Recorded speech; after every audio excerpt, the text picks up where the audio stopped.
Okay, thanks, Henry. And yeah, it's a pleasure to be here and to be invited to speak at this event, which I believe is the last day of this event. So yeah, it's a real pleasure to be with people and to hopefully talk about psychiatric abuses.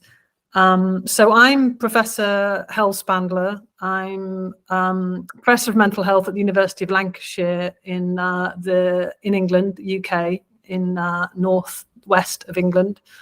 I'm also the editor of Asylum, the radical mental health magazine.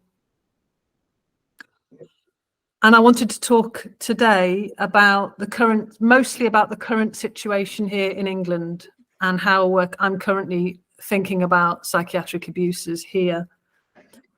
So I just wanted to start really with Asylum magazine, which has been established. It was established in 1986 as the magazine for democratic psychiatry.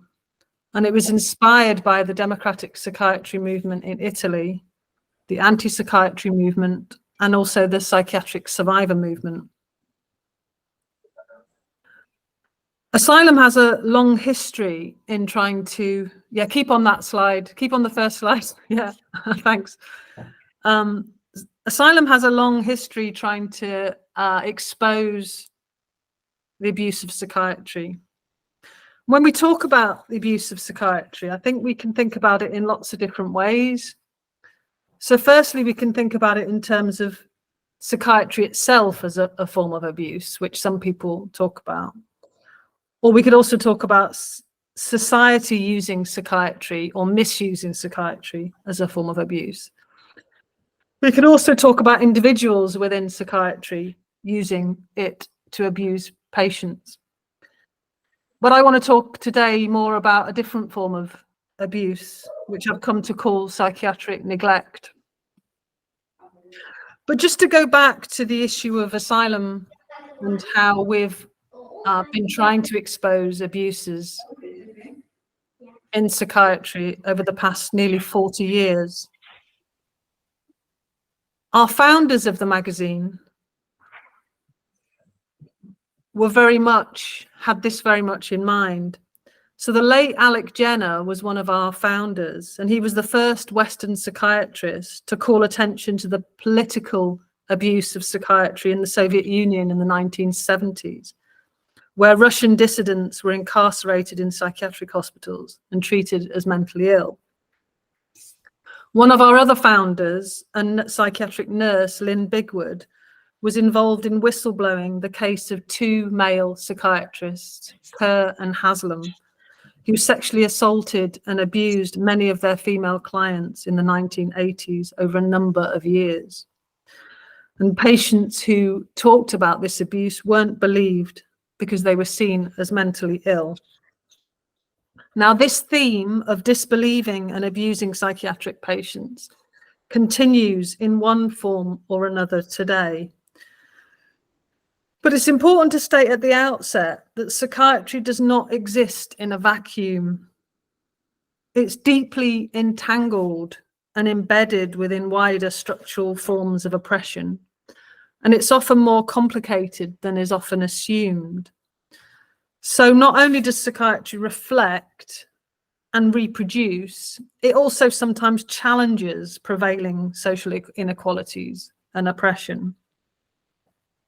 So if we think about societal institutions and professions, they have a long history of, for example, enforcing racism, homophobia, and transphobia.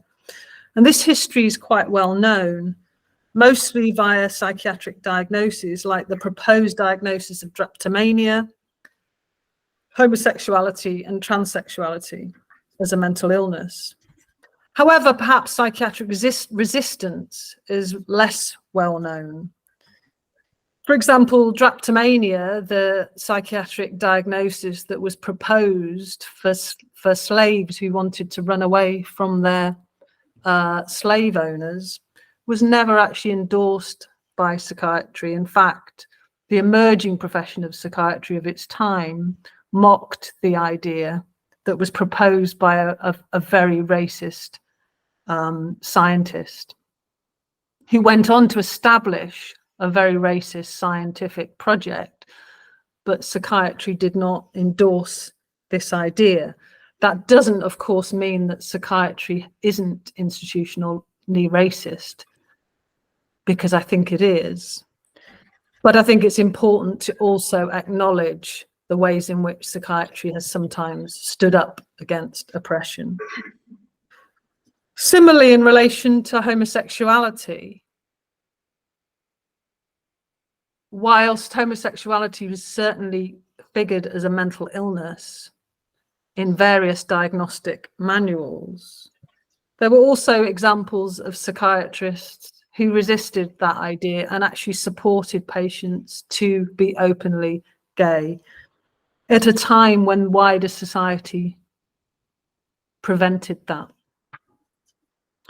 Similarly, with transsexuality or transgender identity now, whilst it's still very much heavily debated, unfortunately, in across the world, many psychiatrists do enforce the idea that transsexuality or transgender is a mental illness, but there are some psychiatrists who are gender affirming and actually support trans people's right to transition, or for the medical transition or gender affirmation that they need.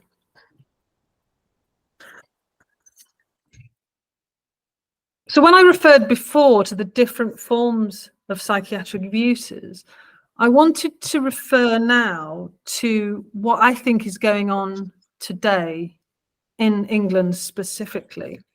And what I want to suggest is that psychiatry has moved significantly in terms of what we might frame now as abuse.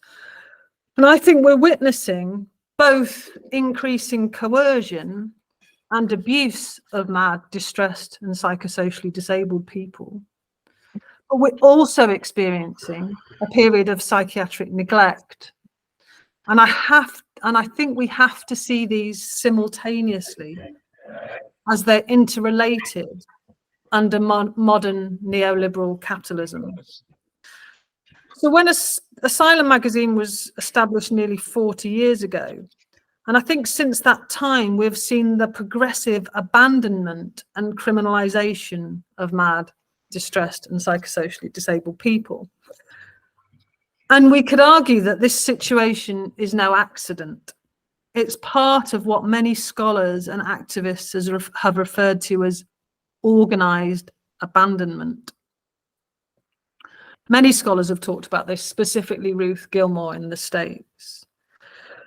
And what they mean by organized abandonment is the process of governing populations through callous yet purposeful neglect, framing humans and some other life forms as surplus to our contemporary political economic order.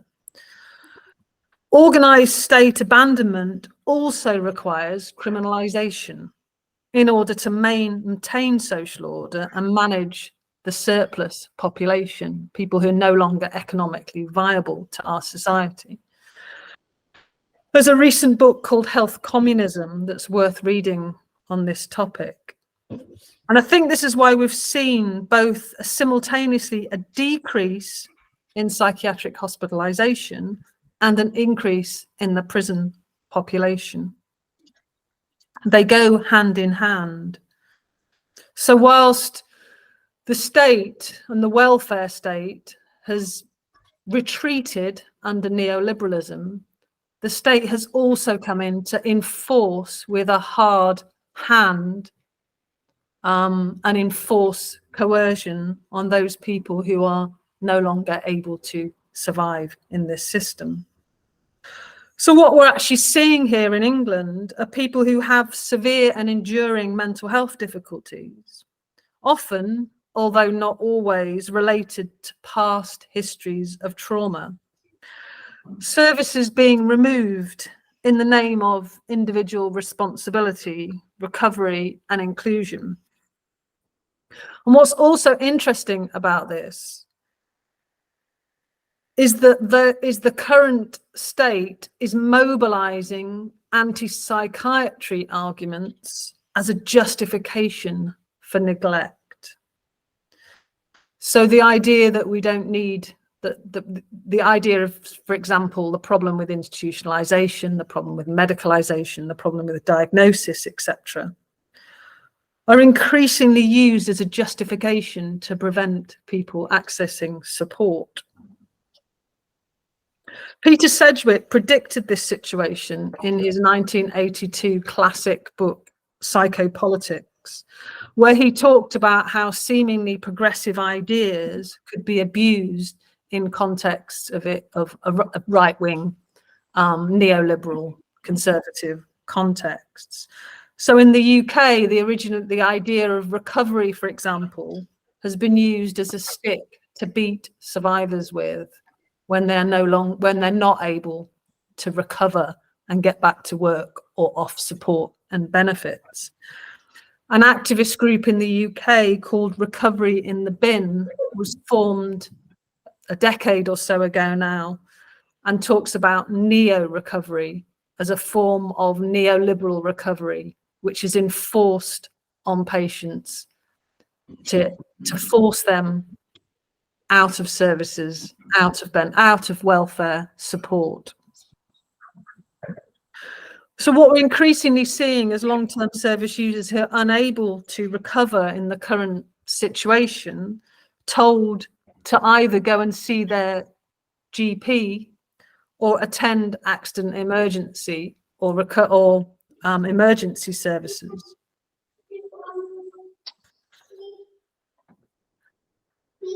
If they continue to do that, they are often punished for being so-called high intensity users.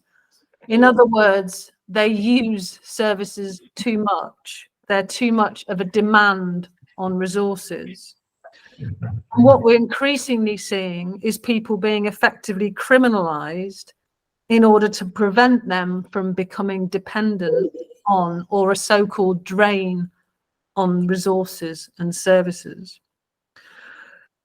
So we've seen in the last few years a project called SIM, Serenity Integrated Monitoring, which is basically a project which tries to prevent service users from using services too much, and if they do, demand too much from services. For example, if they continue to attend accident emergency for suicidal thoughts, for example, that the police often intervene, and they can even end up with a criminal record. So there is one example in England where a woman who was very suicidal got a public order offence for sitting on a bridge threatening suicide or thinking about suicide. So there's been a campaign in the UK called Stop SIM to try and roll back this, because it was introduced to many mental health trusts in England without any evidence that it supported service users, more that it criminalized them. So what we're seeing is many people being left to fend for themselves. Some people do manage to survive, especially if they have the emotional, social, or financial resources to do so. Others may take their own lives or live lives of misery, and some even will commit crimes, and some very serious ones, out of confusion or desperation. Some patients become so distressed they may end up in forensic units. The BBC in the UK had a series where it uncovered some of what was happening in some forensic units in England. For example, in 2022, an undercover journalist went into a hospital in North Manchester, the Edenfield unit, and highlighted the systematic abuse of patients, which they were restrained, mocked, and laughed at. by staff. Many of the patients were autistic and had experienced serious trauma and were re-traumatized. Rather than this being a medical model, if you like, where patients were seen as ill and in need of treatment, what we actually witnessed was a deeply punitive system where patients were seen as wholly responsible for their own suffering, and they were seen as being needed to be subjected to a regime of punishment and control. So I think what we're seeing here is a complicated situation whereby the classic idea of psychiatry enforcing a biomedical model is kind of something a bit different.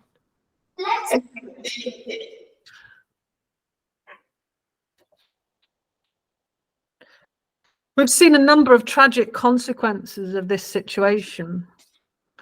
The other thing I must also add is the welfare benefit system in the UK, which has been also increasingly punitive to people on long-term sickness or benefits. And this has contributed to this situation in a number of tragic ways. So what we've seen is a number of, an increase in suicides of long-term service users, individuals who might have had their welfare benefits cut. And also service users have been discharged from services or sent to private hospitals or out of area and out of placement with no support or regulation. Just one recent example, in Greater Manchester, a young black man with a diagnosis of schizophrenia was discharged into the community with little or no support. When his mental health deteriorated, he attended accident emergency as he was told to do, begging for support and asking to be admitted to hospital. When he was refused, he later drowned his own child, believing he was the devil. And he is now in a secure...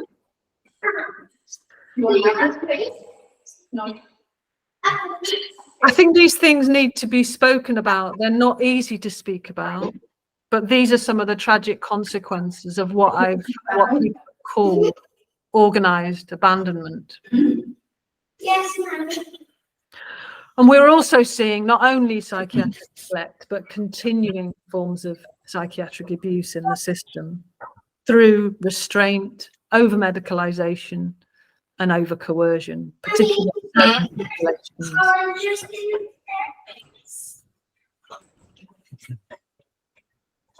I think someone's got their camera on, which is, I don't know if someone could turn the camera off. I mean, they're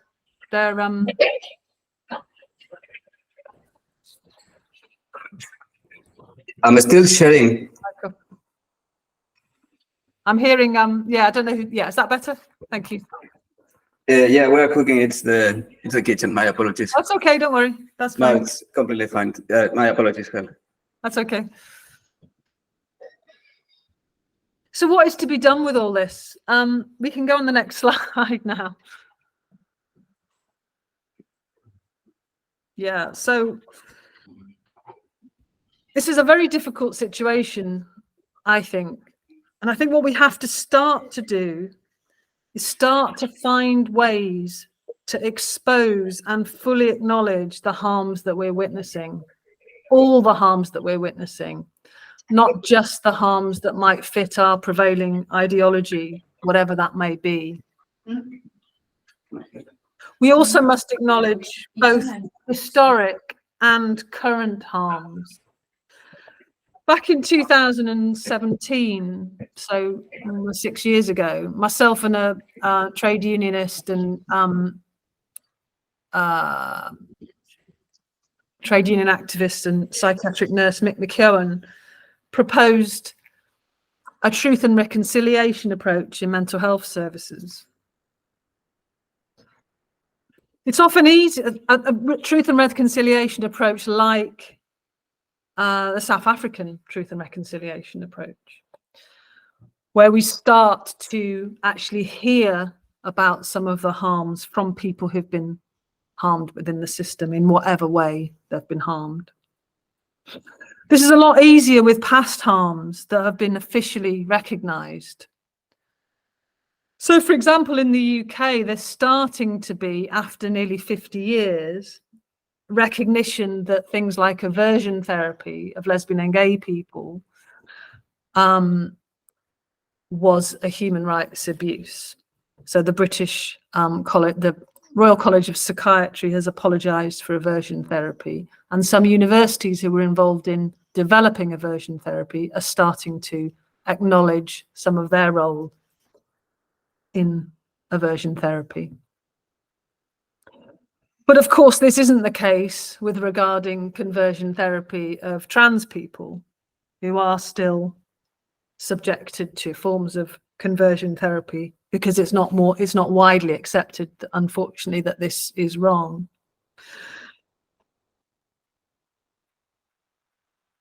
So what we are arguing is that we need a bottom-up, grassroots, restorative justice type approach in the absence of formal recognition. So we start to get acknowledgement from people themselves about the harms that they've experienced. And bringing people together who feel like they've been harmed in the system, as well as people who feel like they've been helped, and all the ways in which people feel they've been harmed, alongside professionals and workers in the system. And to start to really listen deeply to what people's experiences are actually like, both historically and contemporary, without imposing our own ideology on that, whether that's pro-psychiatry, anti-psychiatry, or we have an alternative psychiatry in mind, without an agenda and without imposing alternative solutions. It's important that any restorative justice approach like this is led by people themselves who have been harmed in the system. Social justice can easily become politicized by campaigners of all persuasions, weaponized, if you like, with the unwanted consequence that the person who's been subjected to harm rarely gets to define what the harm is and how it should be addressed. So what I'm trying to do is think about how we can actually take this kind of agenda forward, both thinking about old forms of psychiatric abuse that still continue in some ways, but also thinking about the current situation in the UK of organised abandonment. So I'm currently trying to do this through mediums like Asylum magazine and also zines more generally, small, self-published zines and magazines and pamphlets that people themselves might make about their own experiences, what are often called perzines. And I'm trying to find ways in which we can actually start to hear all the different harms across the system. And Asylum, for example, is one way in which survivors' accounts are regularly published and hopefully heard by people in power. I think my presentation has disappeared, but I wanted to end with a couple of slides. But it doesn't matter if it's not there. I've been working with an organisation called Hope in the Heart. Hi, thank you. Yeah, there we go. That's the one before that. Yeah, I've been working with an organisation called Hope in the Heart, which is an arts-based project that also supports survivors to make zines and other forms of artwork and to put on exhibitions to people in power. And this is one of the most powerful one powerful piece of artwork that Survivor produced. And when it was shown to a mental health professional, this is how they responded. So in 25 years working in healthcare, I never saw your pain expressed so unequivocally. I'm sorry. And I think we have to get to a point where we start to get those kind of responses. And I think we're a long way off being able to do that. We're a long way off being able to really hear the suffering of people in the system. And we have to start to create spaces in which those experiences can be heard. So I'm hoping that a platform like this, for example, this Congress, is one way in which that can start to happen. And there are many other ways too. For example, in some contexts, people are developing what's called healing circles, where people get together and start to listen without interruption, without judgment about people's experiences of harm and neglect in the system. So I just wanted to end really with that message. And the last slide are some resources that are helpful in the UK that I've referred to today. So Asylum Magazine, Madzines is a project I'm working on at the moment. A great blog by a psychiatric survivor called Psychiatry is Driving Me Mad. The National Survivor and User Network in the UK, Recovery in the Bin that I've referred to, and also the Stop Sim campaign. And there are many others, but they're just some of the things that I've referred to today. So I'll leave it there. Thank you.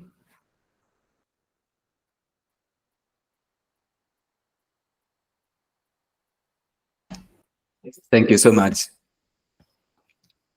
Any question? Hel, Fátima, ¿alguna pregunta?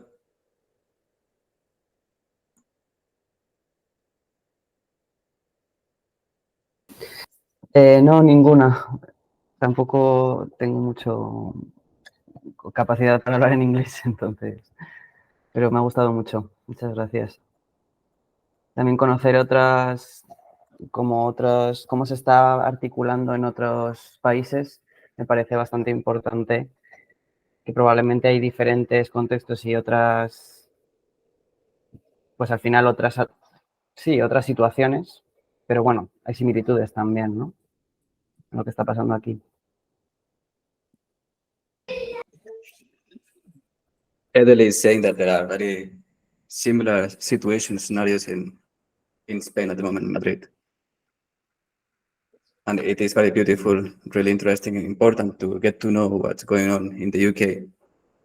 This resource, Hoping Heart, that you said exists, what is this about exactly, if we can ask? Yes, so it's an arts-based organization which works with people who've been either psychiatric survivors, homeless people, people who've been in prison, people who've had experienced trauma, and it works in an arts-based kind of way to start to. I mean, it does lots of different things, but one of the projects it recently did was an exhibition called Messages from the Heart, where they set up a number of workshops where people could come together, create artwork as messages to people in power about their experiences. And they put on a very powerful exhibition where they invited mental health service commissioners, professionals, policymakers to actually witness and see some of the messages from people that people had created. And people did some amazing artwork and installations and made zines about their various experiences. And it was a very creative way of sharing those experiences. So one of the things I'm trying to do is rather than just assuming that everybody can sit in a room and talk about their experiences, that some people might need more creative ways to convey and express the harm that they've been through. And sometimes art, poetry, zines, other ways of doing that can be equally or perhaps even more effective. So it's trying to expand the idea of restorative justice, including talking and healing circles, but also to include more creative and arts-based ways of acknowledging, expressing and recognizing, and hopefully addressing harm.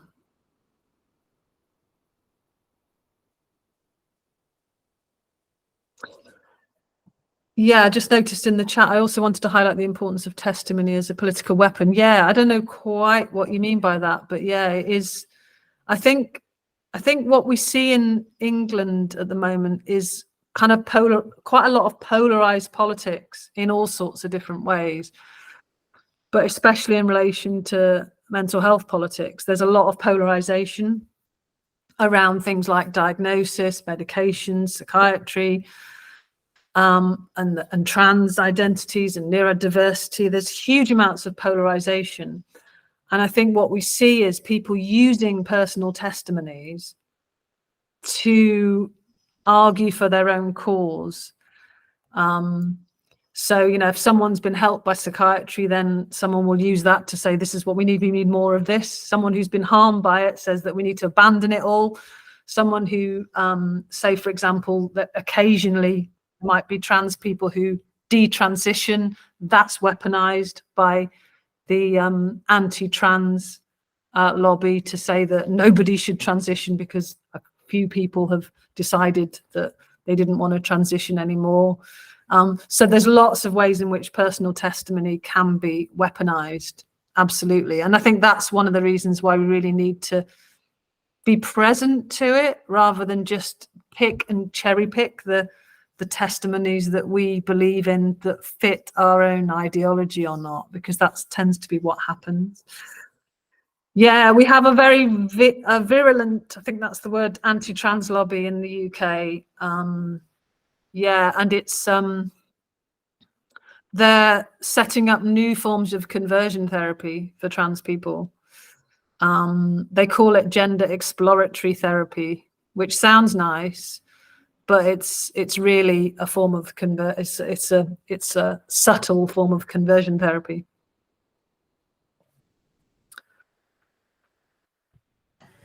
We got the Commissioner of Human Rights in the European Union saying that all conversion is torture. Say that again, sorry, Enrique. That I have not the name in my memory, but there is a person working on human rights in the European Union leading to say that all conversion attempts are, if she didn't use torture, the United Nations did it. Yet them, as we fully back this because it's important. To just say Joe Cox is an example of what happened during that polarization of a society, for which reasons, specifically asking for. Yeah, I think it's polarization is very dangerous. And yeah, it's increasingly what happens is people get stuck in the firing line. They're in the firing line and used as sort of political footballs for various different camps, if you like. And it's, yeah, with tragic consequences, as you say, yeah, with Brexit or whatever. And we're seeing it here in the UK too. And that's why I think we need a way to bring people together to really hear people's testimonies. And unless we start to do that, I don't think we can move forward. I think that's for me increasingly what we have to do. And I hope that this Congress is one way in which that can start to happen. And maybe there's more ways. I think there's plenty of different ways, but I think we're some way off that at the moment. Is there anybody working from academia in collecting the testimonies or the movement? Yeah, I mean, I think there are. We have there's a project called Healing Justice London that are collecting testimonies from people who have been harmed by the welfare benefits system, and also people who've died as a result of the attacks on welfare benefits in the UK. It's a project, and also a project called Death by Welfare. So in that context, they are collecting testimonies in relation to that. And actually, I've just been to an exhibition that was put on in Manchester showcasing some of the testimonies and experiences and families of people who died as a result of welfare reform, they call it, but organized abandonment is the other way of putting it. Yeah, and it's dotted around different places where people are starting to try and collect testimonies in different contexts. So in asylum, we're always trying to collect testimonies of and also from other countries too. So if people involved in this Congress would be very interested in, obviously it's an English-speaking magazine, but we'd be very keen to include testimonies about what's going on in different parts of the world, because as I think Edel, I don't know how you spell your name, how you pronounce your name, but yeah, there's some similarities in different parts of the world, but there's also differences too. And I think it's really important to kind of understand them, because if we only see psychiatric harm in one way, we won't see how it can also be used in a different context. So, for example, the weaponization of anti-diagnosis in the UK at the moment, where people are, I mean, some people are actually being refused a diagnosis or being refused support and medicalization because it's seen as, well, we can justify this because... We have friends in the UK that need the meds for other conditions, and this is a resource bleeding towards which end? Honest, people doesn't want to be on the drugs that cost taxpayers from whichever the area. How is that the pain not seen obvious if they are setting it under the pile of one after the next? Yeah, and there's very little support for people who want to come off medication as well. Because that requires support. So there's very little support for people who want to come off. So I mean, basically, it's the lack of patient autonomy. That's what's happened, because there's very little autonomy in a sense. That's been kind of, despite the neoliberal idea of choice and control, that's only available to, you know, some people, whereas a lot of people have very little choice and control, whether they want to come off medication or whether they actually want access to the forms of medication that they might feel would be helpful to them. It's really messed up.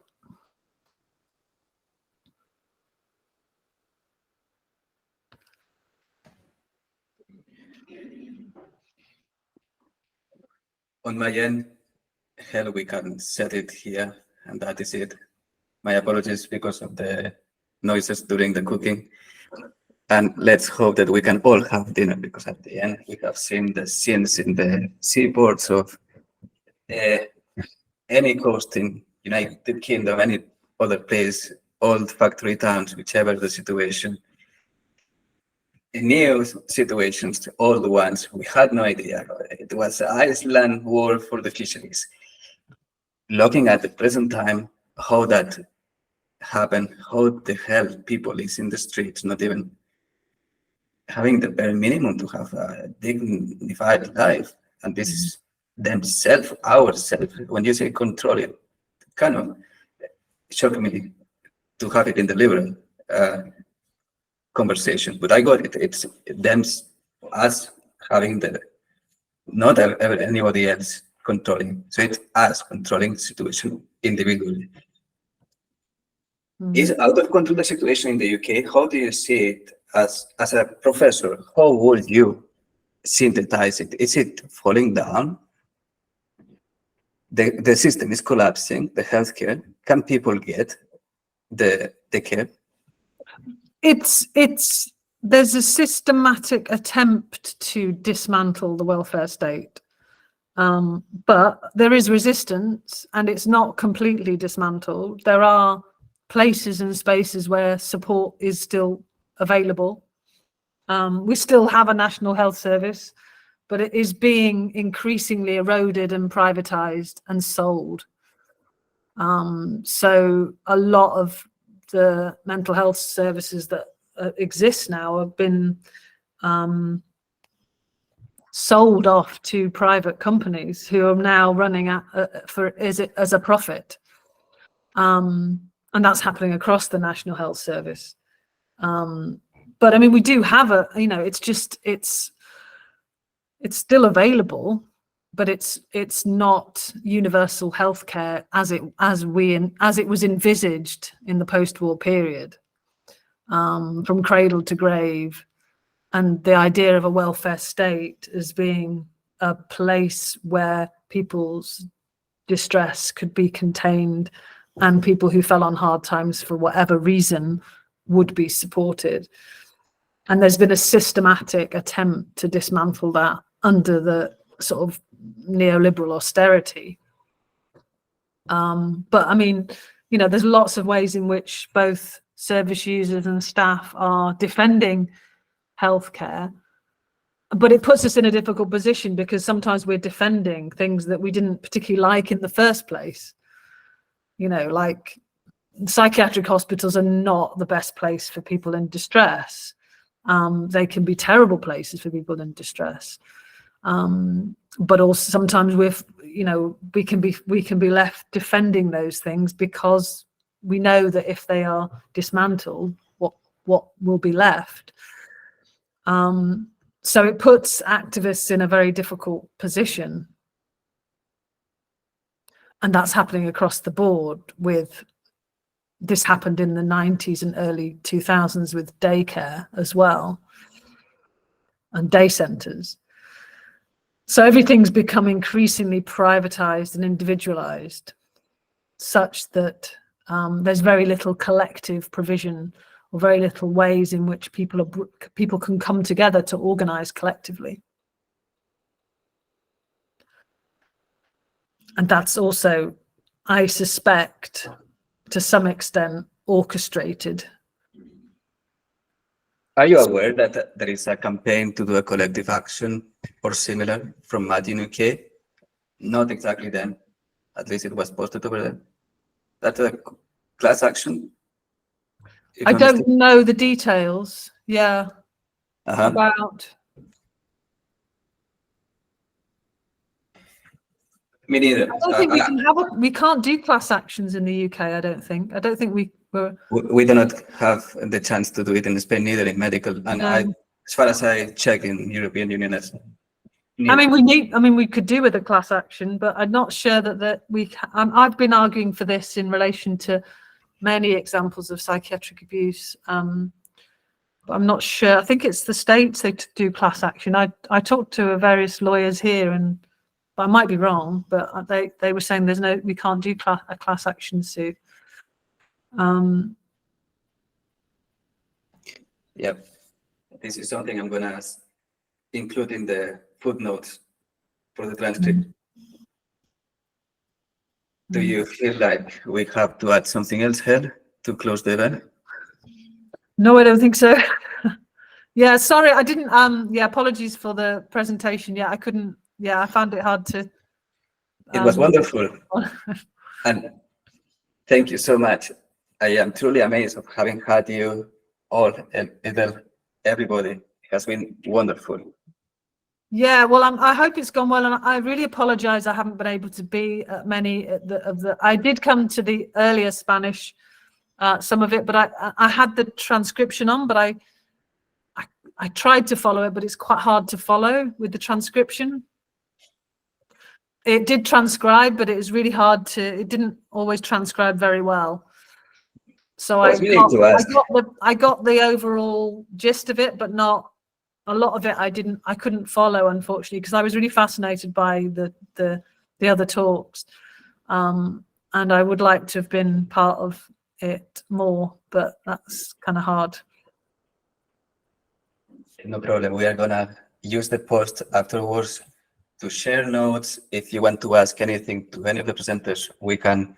I want to further develop in the transcripts and the publication. One question: the NHAs also have the shortage in in staff, and they are suffering because of the shortage. I mean, mental health, specify or not the causes, but there are things that is burnout, too much working, and it happens in medical doctors that have been through the education. I call them crazy. They are creepy if you there after all that and few nights not sleeping, you push it harder. How on earth you're gonna say the same for somebody else's that I am not creating excuses? Neither asking you how many people is missing because of anything, but we hear about the shortages, and also the students get harder and harder, more expensive, and kind of more difficult to reach United Kingdom to study. Even when I was there, some departments were struggling economically. That piles up. That really is a lot of depression pills for an economic one. What a wave. Yeah, I think that I mean it's a perfect storm, he would call it. It's a recipe for disaster, because in terms of mental health services, what you need is people to be able to be fully present with someone's distress and give them your full attention and compassion. In a situation like we're seeing, it's almost impossible to have that, because there's no welfare, there's very little welfare state anymore, there's very little containment, there's very little sense in which people have the time, emotional resources and support to be able to offer that. And it's almost like the support people are getting is worse than getting any. I mean, you know, people people who I should have mentioned it, but people who are intensely suicidal, who are asking for help as they're told to do, are told that, well, you have capacity to make a decision to end your life, so we can't do anything. You know, we're not going to intervene, we're not going to offer you any support. We have assessed you as having mental capacity, so on your way. If you choose to kill yourself, it's up to you. And that's the kind of that's the situation that we're left with, because people are having to use any excuse to get people off the books and out of services, because they can't, there's no support available, very little support available, and it's so heavily rationed that this is what I mean when I talk about things being used to justify neglect. And that's, you know, it's a perfect storm in that sense. You know, it's a disaster waiting to happen. Well, and it's not waiting to happen, it is happening. We're seeing it happening. You know, it's sink or swim for many people. It is a hard one to solve. Truly, and it is not a joke.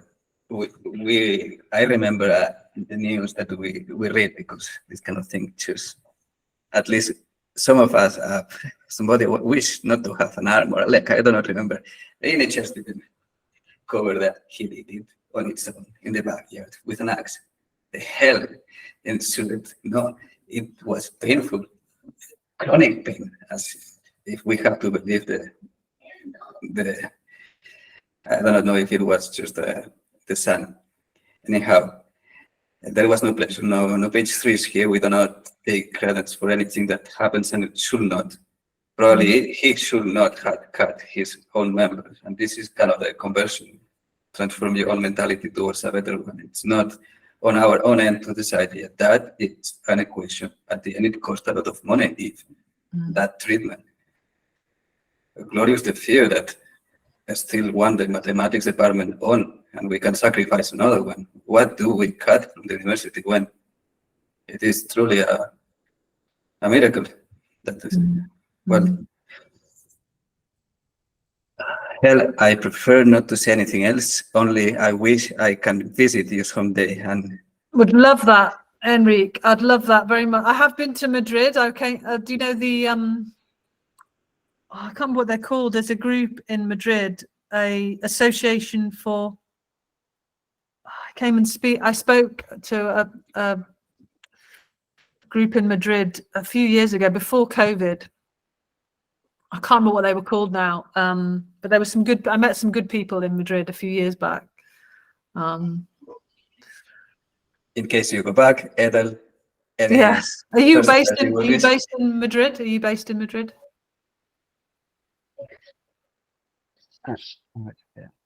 Yeah. Edel pregunta si tú estás residiendo en Madrid ahora mismo. Sí. Yes, I'm in Madrid now. But in January, I have to go to Barcelona to a stance of my thesis until May, more or less. But yeah, I'm from Madrid. And here, there are a lot of movement, but maybe not enough. I don't know. But you, ¿cómo se dice? You refer association of trans activism in Madrid or another? Do you know what or the name?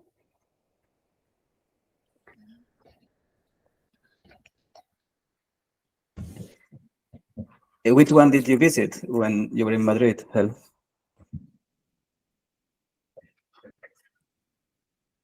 Oh, me. I think Adele was asking about the trans activists in Madrid. If you are interested in getting to know them, yeah.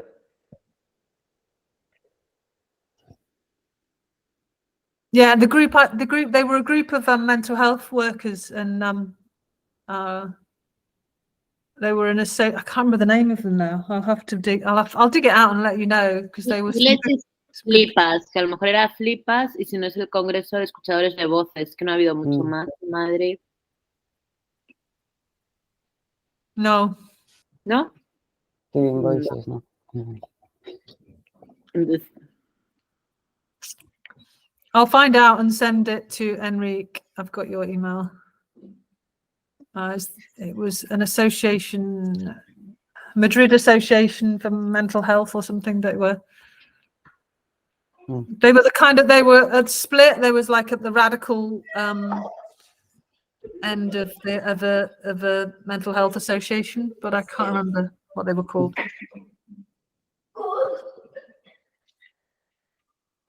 Fatima, Edel, we fill the gaps afterwards. If you wish, I can exchange emails with your permission. Okay. Yes. Yeah? Yes, of course. And loving the English language on itself. My own 2 feet, my 2 eyes as well, heading to wherever you are, that you can allow me to visit. Yeah, I'm not saying you as including anybody else here. It's lovely. It's lovely that we learn and we continue growing. Not many have the chance when we keep it in mind. Yeah, I'd love to find ways to develop solidarity across different contexts. I think because we can learn from each other. Yes. As well. We can learn about how we can work differently and how we can, from different contexts and different situations, we can. The particular and local activism and violence, of course, like different moments of politics and laws. For example, in UK, I think it's a very big the anti-trans lobby here is increasing, but I don't know what's happened in a few years. Yeah, it's we may lose a member or hopefully get many more. We are disconnected somehow as a society. If you ever want to write anything in English, we'd be very interested to receive it for Asylum magazine. Or we can do like translate. You can write something and put it through a Google Translate or something. Translate it. And I can help and improve my English as well. But that's good. I can understand you. Yeah, because I mean, I know a lot about the UK situation, but not so much about other contexts. So it'd be really good to hear about what's happening in other contexts. Yes. We have our, it's very helpful to understand. Most definitely. So yeah, so thank you so much for Yeah, thank you too. coming and talking to me. Most definitely. And thank you again to all of you. We'll link that, but keeping on saying, if we can rediscover the art of restorative justice and anything else that can be done, we learn from each other. Let's see how and we, as it's easy to its own, not Yeah. our union and yours as well. Yes. Let's stay in touch and try and work together somehow. Thank you so much. Nice to meet you. Thank you. Thank you. Take care. Have a good dinner. I've had mine. Thank you so much. Enjoy. Bye-bye. Goodbye.